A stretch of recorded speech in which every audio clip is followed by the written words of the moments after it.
Salam buat semua saudara dan sahabat saya seluruh Indonesia dan seluruh Bali. Saya akan ceritakan kisah kenangan memori saya yang tidak mungkin pernah saya lupakan. Kenapa baru saya tampilkan dan saya ceritakan kisah di penjara pertama saya. Ketika kasus itu saya dinyatakan melakukan penganiayaan terhadap Satpol PP Provinsi Bali.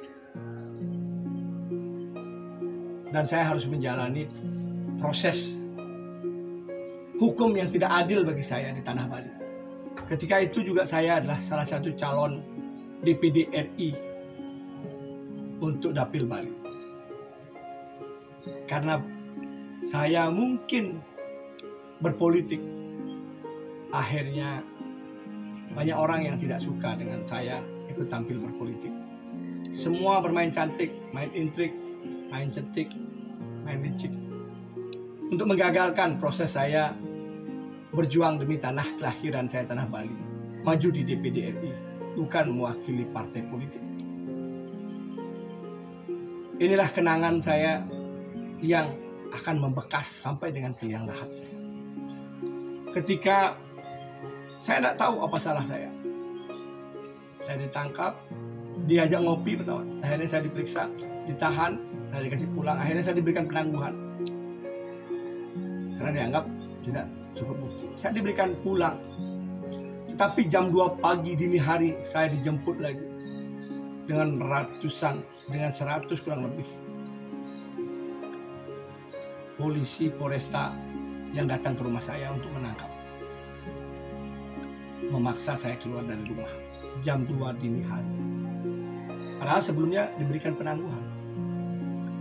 Saya dibawa dengan brimob senjata lengkap dan para buser dari Polresta menangkap saya. Dimasukkan ke dalam mobil, ditutup, saya lupa. Dibawa perjalanan sampai di Polresta. Dan lihat video saya ketika saya diambil pertama dengan banyak orang yang datang ke rumah saya. Mami ikut ya?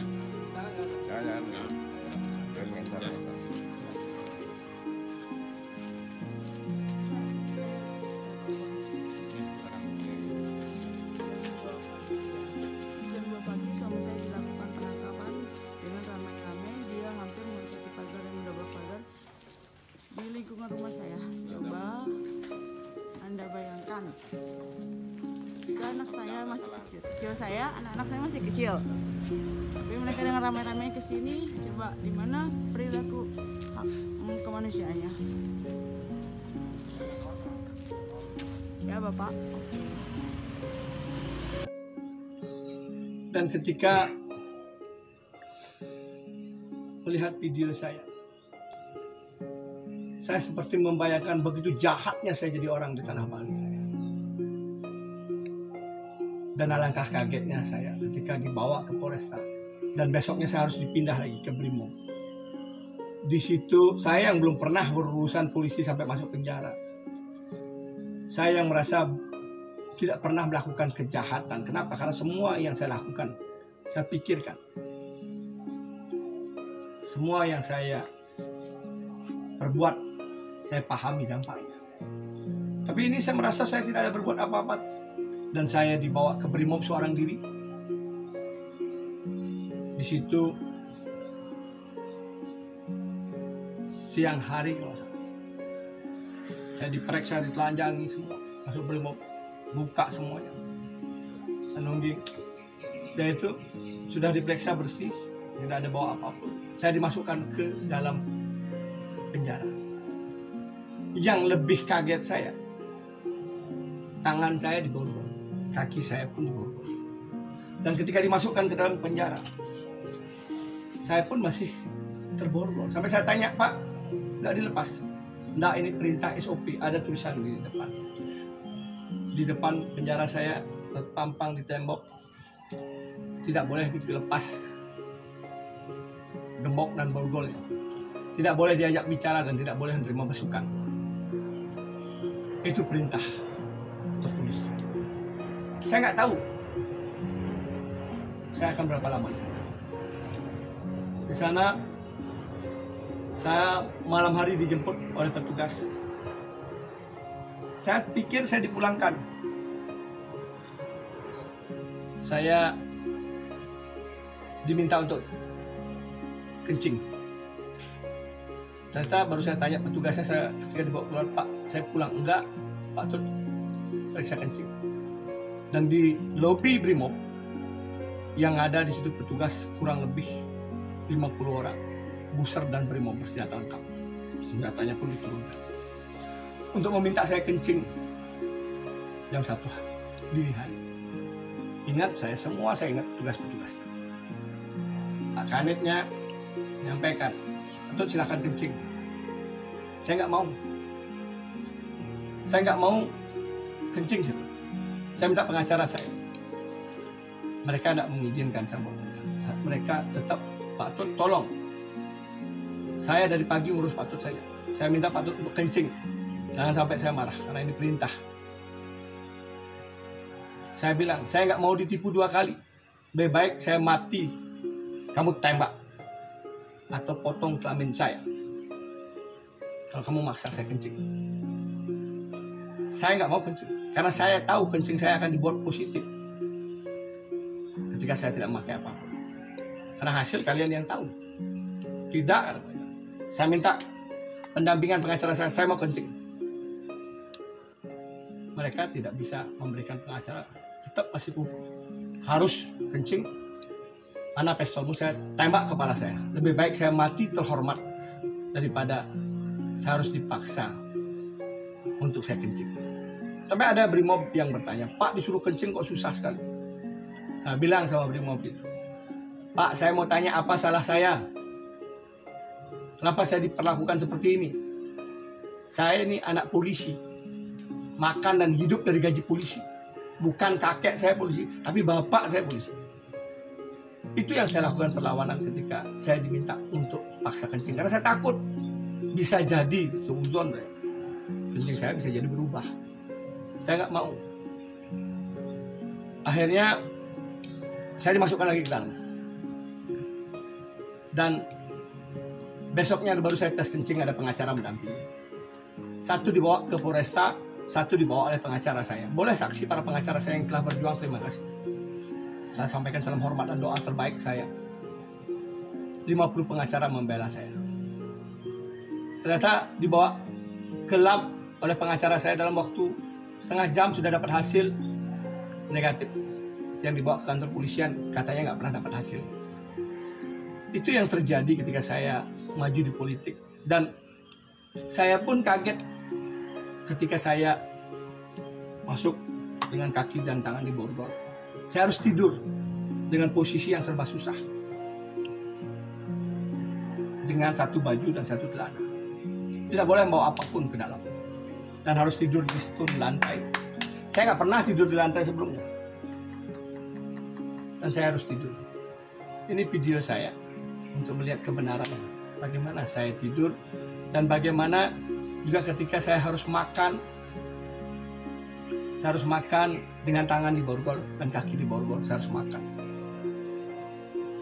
Dan saya dapat jatah makan 1 hari itu 2 kali. Dan nasinya gak terlalu banyak. Terus ketika saya tidak terbiasa siang saya lapar, akhirnya saya ngakalin. Kenapa? Karena jam saya makan adalah pagi dan sore, jam 6 pagi. Jam 6 sore dan jam 9 pagi datang nasi saya. Siang saya lapar, jam 1 saya lapar. Saya sisakan nasi pagi itu saya setengah untuk saya bisa makan siangnya. Dan ketika makan siang saya bawa ke kamar mandi untuk saya makan nasi saya, agar tidak dilihat petugas, karena melihat dari CCTV, agar saya tidak dimarahi. Saya bertahan hidup walaupun kadang nasi digerumuti semut. Saya sisihkan. Saya makan dan terus saya makan untuk mengisi perut saya bisa bertahan sampai 1 hari. Lihat video saya untuk lebih yakin dan tahu.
terjadi pada saya. Kenapa saya sampaikan ingin saya rangkum, ingin saya simpan. Ada kisah yang lain di dalam penjara. Ketika saya di penjara itu, saya hanya tiap hari melihat orang. Nggak ada orang. Saya masuk lorong, sepi lorong. Tahanan hanya sendiri. Dan lorong itu tertutup lagi. Kalau manggil petugas atau apa, harus bunyikan deng. Baru petugas datang. Saya hanya bisa menatap cecak di tembok. Kadang menghitung semut. Hitung waktu 1 jam itu bagaikan 1 bulan. 1 bulan bagaikan setahun. Pas minggu pertama, saya hampir mau bunuh diri. Saya frustasi. Depresi sempat saya. Karena nggak ada orang yang bisa saya temuin untuk ajak bicara. Pengacara begitu banyak, nggak ada yang bisa tembus untuk nemuin saya. Begitu kuatnya hukum inikah? Begitu kejam hukum inikah kepada saya? Kalau saya salah, kalau saya ada mukul, saya nendang, mungkin saya terima. Saya merasa saya tidak ada melakukan apapun.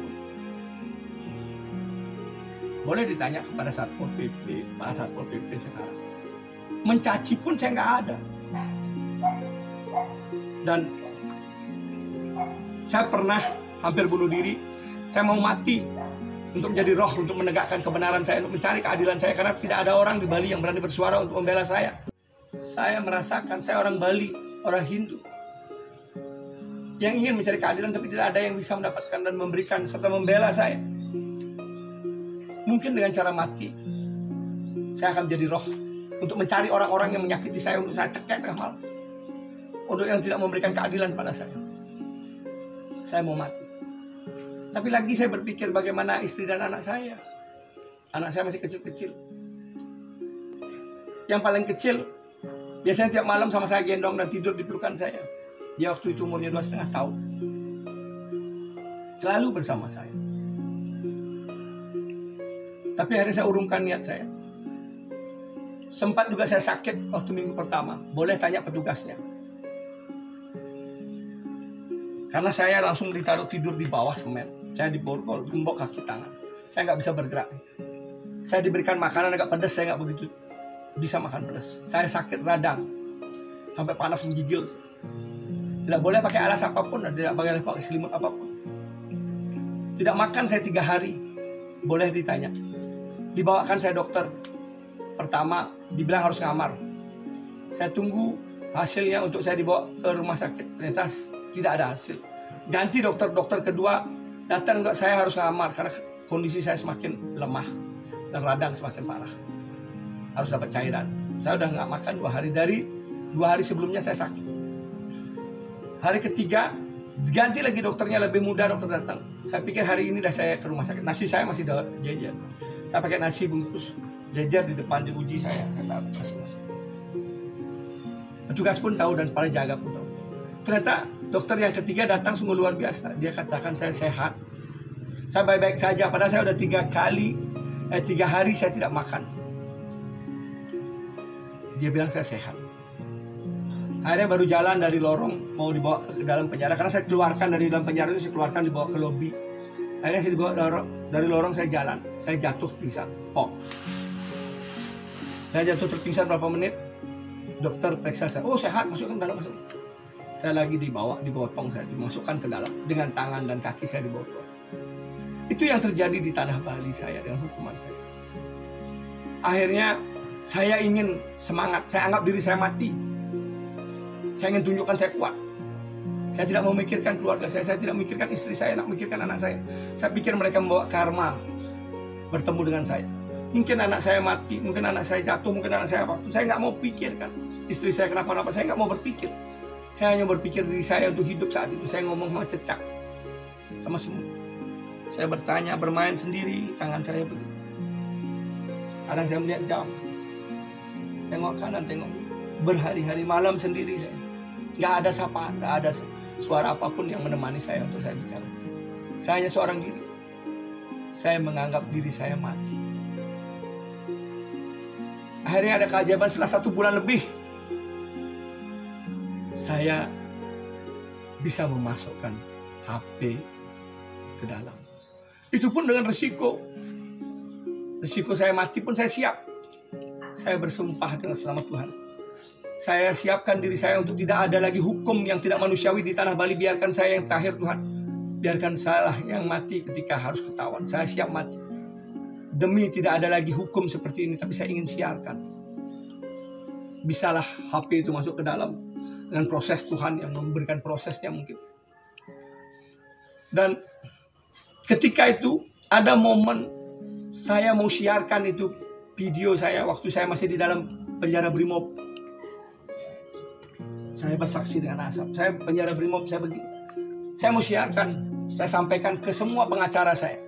Boleh tanya para pengacara untuk bersaksi kebenaran. Waktu itu ada acara IMF. Acara IMF di Nusa Dua. Ketika itu saya mikirkan, ketika ini disiarkan, dunia akan mengetahui. Dan pengacara terpecah suaranya. Ada setuju untuk disiarkan agar saya bebas, ada tidak setuju. Ada kakak kandung saya bersumpah juga, kakak kandung saya, demi Sang Yang Widi Wasa, demi Ida Betara Betari, demi leluhur saya, demi lelangit saya, demi anak-anak saya bersumpah apa yang saya ucapkan itu. Kakak saya WhatsApp saya, Tut, coba pikirkan, kalau Tut siarkan ini, hari ini disiarkan, Tut bebas, Kapolda mungkin dicopot karena melakukan hukum yang tidak manusiawi di tanah Bali, dapat kebebasan. Tapi Tut harus mikirkan bagaimana dampak pariwisata nanti, karena para orang asing pasti melihat orang Bali, orang lokalnya, orang Indonesianya, orang negaranya dihukum tidak manusiawi di negaranya. Bagaimana orang asing ketika dia melakukan kesalahan bisa lebih tidak manusiawi lagi? Dampaknya pariwisata akan sepi, Bali akan kehilangan pariwisatanya gara-gara hukuman yang tidak manusiawi terjadi.